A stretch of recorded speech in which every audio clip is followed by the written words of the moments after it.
தூத்துக்குடி மாவட்டத்திற்கு கனமழை எச்சரிக்கை விடுக்கப்பட்ட நிலையில் மாவட்டத்தின் பல்வேறு பகுதிகளில் காற்றுடன் கூடிய மழை பெய்ததால் மக்களின் இயல்பு வாழ்க்கை பாதிக்கப்பட்டது.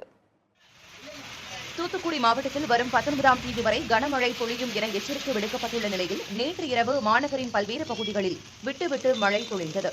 சிவன் கோவில் பகுதி, அந்தோணியார் கோவில் காய்கறி சந்தை பகுதி, பழைய பேருந்து நிலையம், அண்ணாநகர் உள்ளிட்ட பல்வேறு பகுதிகளில் மழை பொழிந்ததால் வேலை முடிந்து வீட்டிற்கு சென்றவர்கள் சிரமமடைந்தனர். திருச்செந்தூர் மற்றும் அதன் சுற்றுவட்டார பகுதிகளில் 1 மணி நேரத்திற்கு மேலாக பலத்த மழை பொழிந்தது. உடன்குடி, குலசேகரப்பட்டினம், வீரபாண்டியப்பட்டினம், அடைக்கலாபுரம், ஆறுமுகநேரி, ஆத்தூர், ஏரல் உள்ளிட்ட பகுதிகளிலும் பலத்த மழை பொழிந்ததால் மின்வெட்டு ஏற்பட்டது. ஸ்ரீவைகுண்டத்தில் தாமிரபரணி ஆற்றின் கரையோர பகுதிகளில் அதிகாரிகள் ஆய்வு மேற்கொண்டனர். ஈரோடு மாவட்டம் கடம்பூர் மலைப்பகுதியில் கனமழையால் எக்கத்தூர் பள்ளத்தில் காட்டாற்று வெள்ளம் பெருக்கெடுத்து ஓடுகிறது.